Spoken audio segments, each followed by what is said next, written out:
Start చేద్దామా? Yes ma'am. So today discuss about graphical method. Graphical మెథడ్లో మనకి ఇలా max Z, subjective constraints and non negative restrictions, ఈ మూడిట్లో కాంబినేషన్ని మనం లీనియర్ ప్రోగ్రామింగ్ ప్రాబ్లం అంటాం. ఇక్కడ ఈ మ్యాక్స్ జెడ్ అనేది ఫంక్షన్, కాస్ట్ ఫంక్షన్ అంటాం. ఇవేమో సబ్జెక్ట్ టు కండిషన్స్ అంటే కన్స్ట్రైంట్స్ అంటాము. ఇవి నాన్ నెగటివ్ రిస్ట్రిక్షన్స్. ఇక్కడ మ్యాక్స్ జెడ్ అనేది ఆబ్జెక్టివ్ ఫంక్షన్ అనేది మ్యాక్సిమైజేషన్ అన్న ఉంటుంది, మినిమైజేషన్ అన్న ఉంటుంది. సో ఇప్పుడు ఇచ్చిన ప్రాబ్లంలో మ్యాక్స్ జెడ్ అడుగుతున్నాడు. దీన్ని గ్రాఫికల్ మెథడ్లో సాల్వ్ చేయాలి అంటే ఫస్ట్ మనం ఈ ఇన్ఈక్వాలిటీస్ని ఈక్వల్లోకి కన్వర్ట్ చేయాలి. So convert the inequalities into equalities. Just ఈ లెస్ దెన్ ఆర్ ఈక్వల్స్ టుని తీసేసి మనం డైరెక్ట్గా ఈక్వల్లో రాసుకోవడం. అంటే 5x1 plus 20x2 is equals to 400, 10x1 plus 15x2 equals to 450. ఈ నాన్ నెగటివ్ రిస్ట్రిక్షన్స్ మనం ఏం మార్చవసరం లేదు, దాన్ని అలా వదిలేసేయండి. సో ఇప్పుడు ఈ రెండిటిని మనం గ్రాఫికల్ మెథడ్లో సాల్వ్ చేయాలి అంటే ఫస్ట్ ఈక్వేషన్లో మనం x1 ఈక్వల్స్ టు 0 తీసుకోవాలి. అంటే first equation, second equation put x1 equals to 0. 0ని మనం ఇక్కడ ప్లేస్ చేస్తే ఇదంతా మనకి 0 అయిపోతుంది. ఇంకా 20x2 equals to 400, 20x2 equals to 400. x2 ఏమవుతుంది? 400/20. సో క్యాన్సిల్ చేస్తే 20 అంటే x2 ఈక్వల్స్ టు 20. ఇక్కడ మనం ఆల్రెడీ x1 0 తీసుకున్నాం కాబట్టి పాయింట్ ఏమవుతుంది? 0,20. మళ్ళీ అగైన్ ఇదే ఈక్వేషన్లో పుట్ x2 ఈక్వల్స్ టు 0. x2ని 0 పెడితే ఈ వాల్యూ అంతా 0 అయిపోతుంది. ఇంక remaining 5x1 is equals to 400. x1 is equals to 400 divided by 5. So ఎన్నిసార్లు క్యాన్సిల్ అవుతుంది? 80 టైమ్స్ అంటే 80. సో ఆల్రెడీ x2 0 తీసుకున్నాం కాబట్టి పాయింట్ ఏమవుతుంది అంటే 80,0. అంటే ఈ పాయింట్ నుంచి, అంటే ఈ కన్స్ట్రైంట్ నుంచి మనకి 2 పాయింట్స్ వస్తాయి. ఆ 2 పాయింట్స్ ఏంటి? 0,20 అనే ఒక పాయింట్, 80,0 అనే పాయింట్. ఇప్పుడు సెకండ్ కన్స్ట్రైంట్ సేమ్ అలాగే ఈ కన్స్ట్రైంట్లో కూడా పుట్ x2 ఈక్వల్స్ టు 0. మీ ఇష్టం, x1 0 అయినా x2 0 అయినా ఏదైనా 0 తీసుకోండి. ఇప్పుడు x2 0 అయిపోతే మనకి రిమైనింగ్ ఏం మిగులుతుంది? 10x1 is equals to 450. దాని నుంచి x1 వాల్యూ ఏమవుతుంది? 450/10, 45. అంటే పాయింట్ ఏమవుతుంది మనకి? 45,0. ఇప్పుడు x2 0 తీసుకున్నాం కాబట్టి x1 ఈక్వల్స్ టు 0 తీసుకోండి. అంటే ఈ ఈక్వేషన్లో x1 0. ఇప్పుడు ఈక్వేషన్లో 0 తీసుకుంటే ఇది 0 అయిపోతుంది కదా. ఇంకా remaining 15x2 is equals to 450. x2 equals to 450/15. 30 times cancel అవుతుంది, 30. దేర్ఫోర్ పాయింట్ ఏమవుతుంది? 0,30. అంటే ఈ కన్స్ట్రైంట్ సాల్వ్ చేస్తే మనకి 2 పాయింట్స్ వచ్చాయి. ఏంటది? 45,0 ఒకటి, 0,30 ఒకటి. సో అంటే మనకి ఇప్పుడు 4 పాయింట్స్ వచ్చాయి. సో కన్స్ట్రైంట్ మన గ్రాఫికల్లో డ్రా చేయాలి. యాక్చువల్గా నేను రఫ్గా డ్రా చేసేస్తున్నాను, మీరు మాత్రం స్కేల్ పెన్సిల్తోనే డ్రా చేయాలి. యూనిట్స్ కూడా చాలా ఇంపార్టెంట్. ఇక్కడ మీరు అబ్జర్వ్ చేస్తే x యాక్సిస్ మీద 0, y యాక్సిస్ మీద 20, x యాక్సిస్ మీద 80, y యాక్సిస్ మీద 0. అంటే ఇక్కడ మ్యాక్సిమం మన x యాక్సిస్ మీద ఎంతకి వెళ్ళాలి? 80కి వెళ్ళాలి. y యాక్సిస్ మీద 30కి వెళ్తే సరిపోతుంది. అంటే ఇక్కడ నేను స్కేల్ 20, 40, 60, 80 రఫ్గా తీసుకుంటున్నాను కాబట్టి 20, 40, 60, 80. స్కేల్ కూడా ఇంపార్టెంటే. x యాక్సిస్ మీద 1 యూనిట్ ఈక్వల్స్ టు 20 యూనిట్స్ తీసుకున్నారు. y యాక్సిస్ మీద కూడా 1 యూనిట్ ఈక్వల్స్ టు 20 యూనిట్స్ తీసుకున్నారు. స్కేల్ కూడా ఇంపార్టెంటే, ఎందుకంటే ఇది గ్రాఫికల్ మెథడ్ కాబట్టి. సో ఫస్ట్ పాయింట్ ఏంటి? 0,20. అంటే 0 ఏంటి? ఇక్కడే కదా. x యాక్సిస్ మీద 0, y యాక్సిస్ మీద 20. అంటే ఈ పాయింట్ ఏంటి? 0,20. నెక్స్ట్ ఏంటి? 80,10. అంటే 80 ఇక్కడ, 0. సో ఇక్కడ ఈ పాయింట్, ఇక్కడ పాయింట్ ఏంటిది? 80,0. సో ఈ రెండింటిని కనెక్ట్ చేస్తూ ఒక లైన్ డ్రా చేయండి. మీరు స్కేల్తో డ్రా చేయండి, నీట్గా కనెక్ట్ చేయండి. ఇక్కడ ఈక్వాలిటీ ఎలా ఉంది, less than or equals to, కాబట్టి ఇక్కడ మీరు less than or equals to అని రాసుకోండి. Less than or equals to meaning ఏంటి అంటే మనం షేడింగ్ రీజన్ అనేది బౌండరీ వైపుకి చేయాలి. ఓకేనా, less than or equals to ఏంటి అంటే మనకి షేడింగ్ అనేది బౌండరీ వైపుకి రావాలి. సో నెక్స్ట్ కన్స్ట్రెంట్ చూద్దాం. 45, 0 అంటే ఎక్స్ యాక్సిస్ మీద 45 అంటే ఇక్కడ ఎక్కడో ఉంటుంది. 45, 0, 45, 0. నెక్స్ట్ పాయింట్ ఏంటి, 0, 30, 0, 30, వై యాక్సిస్ మీద 30. సో 0, 30. సో మళ్ళీ అగైన్ ఈ రెండు పాయింట్ని కనెక్ట్ చేస్తూ ఒక లైన్ డ్రా చేయాలి. ఇక్కడ కూడా చూడండి less than or equals to ఉంది కాబట్టి ఈ కన్స్ట్రెంట్ కూడా లెస్ దెన్ ఆర్ ఈక్వల్. ఇప్పుడు కూడా బౌండరీ కిందకి చూపిస్తాం, ఇది కూడా బౌండరీ కిందకి. నేను ఇక్కడ మొత్తం షేడ్ చేయట్లేదు, ఎందుకు అంటే ఈ రెండు లైన్స్, ఈ లైను జాగ్రత్తగా అబ్జర్వ్ చేయండి.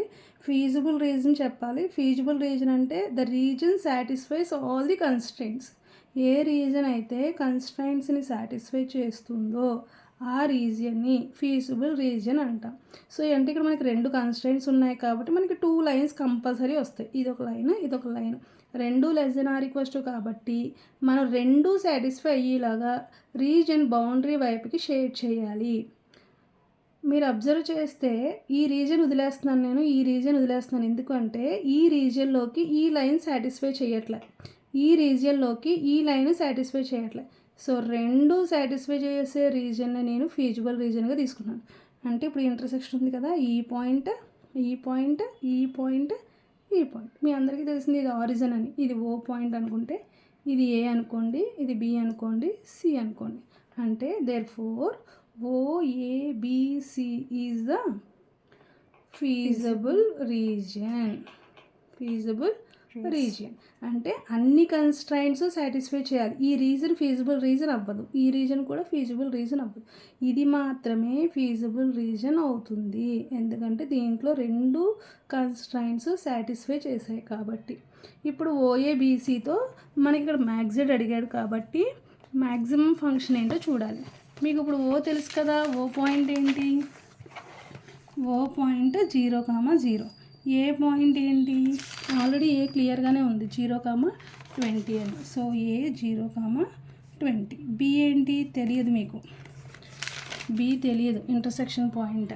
సో ఇంటర్సెక్షన్ పాయింట్ బి కావాలి అంటే బి అనేది ఈ రెండిట్లకి కూడా కామన్ పాయింట్, అంతేనా, ఇంటర్సెక్షన్ పాయింట్ కదా. So B is the intersection point. So intersection point కావాలి అంటే ఈ రెండు లైన్ని సాల్వ్ చేయాలి. ఫర్ బి సాల్వ్ 2 ఈక్వేషన్స్, అప్పుడు మనకి బి వస్తుంది. సి ఆల్రెడీ తెలుసు కదా, సి పాయింట్ ఏంటి 45, 0 అంటే సి 45, 0. బి తెలియాలి. బి తెలియాలంటే మనం రెండు ఈక్వేషన్ని సాల్వ్ చేయాలి కదా. మన 2 ఈక్వేషన్స్ ఏంటి, 5x1 plus 20x2 is equals to 400, 10x1 plus 15x2 is equals to 450. యాక్చువల్గా ఇది మనం బటర్ఫ్లై మెథడ్ ఇవన్నీ మనం ఏం చేయవసరం లేదు, డైరెక్ట్గా క్యాల్సీలోనే సాల్వ్ చేయొచ్చు ఈ రెండింటిని. మీరు క్యాల్సీలో మోడ్ క్లిక్ చేసిన తర్వాత ఈక్వేషన్ వచ్చేంత వరకు క్లిక్ చేసి దాంట్లో ఇక్కడ మనకి 2 అన్నౌన్స్ ఉన్నాయి కాబట్టి 2 అన్నౌన్స్ అని క్లిక్ చేస్తే మీకు వాల్యూస్ అడుగుతుంది. వాల్యూస్ అడిగినప్పుడు మీరు ఈ వాల్యూస్ని ఎంటర్ చేసి ఈక్వల్స్ టు కొట్టగానే మీకు x1 వాల్యూ, x2 వాల్యూ చూపిస్తుంది.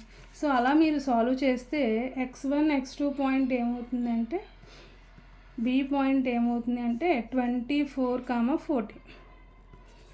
మీరు డైరెక్ట్గా సాల్వ్ చేసిన ఇదే వస్తుంది, డైరెక్ట్గా క్యాల్సీలో సాల్వ్ చేసిన ఇదే వస్తుంది, అంటే 24, 14. అంటే బి పాయింట్ ఏమవుతుంది మనకి 24, 14.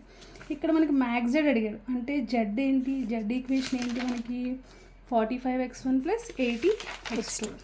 45x1 ప్లస్ 80x2 అంటే ఈ ఈక్వేషన్లో మన ఈ వాల్యూలు సబ్స్టిట్యూట్ చేయాలి. సబ్స్టిట్యూట్ చేసినప్పుడు మనకి అప్పుడు వాల్యూ వస్తుంది. ఇప్పుడు x1 0, x2 0 అంటే మనకి మ్యాక్సిడ్ వాల్యూ ఏమవుతుంది 0 అయిపోతుంది. అలాగే ఈ పాయింట్ చూడండి 45, 0 ప్లస్ 80 × 20. ఇప్పుడు ఈ వాల్యూ 0, 8 2s are 16, మ్యాక్సిడ్ ఈజ్ ఈక్వల్స్ టు 1600. ఈ పాయింట్ మీకు కూడా అంతే 45 x1 ప్లస్ 24 ప్లస్ 80 ఇంటూ 14. దీని వాల్యూ మనకి మ్యాక్స్ జెడ్ వాల్యూ చూసుకో, అంటే 45 ఇంటూ 24,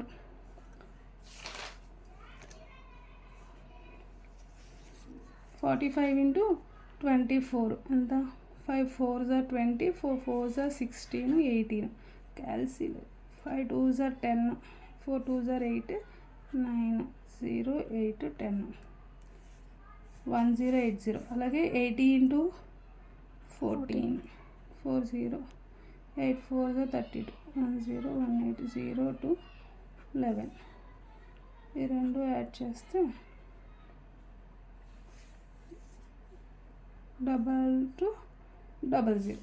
సో ఇది కూడా 45 ఇంటూ 45 ప్లస్ 80 ఇంటూ 0. సో ఇది కూడా మనకి max Z is equals to 45 into 45 25 20 22, 4 5s are 20, 2 4 4s are 16 18, 2025. ఇప్పుడు ఈ నాలుగిట్లో మ్యాక్సిమం వాల్యూ ఏంటి, మనకి ఈ నాలుగిట్లో మ్యాక్సిమం వాల్యూ 2200. సో అంటే మనకి ఆప్టిమమ్ సొల్యూషన్ ఎక్కడ అక్కడ అవుతుంది అంటే బి పాయింట్ దగ్గర అవుతుంది. Therefore the optimum solution reached at B24, that is max z is equals to, అంటే మనం కంపెనీలో మ్యాక్సిమం ప్రాఫిట్ కావాలి అంటే మన పాయింట్ ఏంటి అంటే 24, 14. అంటే X1 అనే ఒక ప్రోడక్ట్ని 24 ఐటమ్స్, X2 అనే ఒక ప్రోడక్ట్ని 14 ఐటమ్స్ మనం మ్యానుఫ్యాక్చర్ చేయగలిగితే ఆ కంపెనీ అనేది మ్యాక్సిమం ప్రాఫిట్ని గెయిన్ చేయగలుగుతుంది. అది గ్రాఫికల్ మెథడ్ యొక్క ఇంపార్టెన్స్.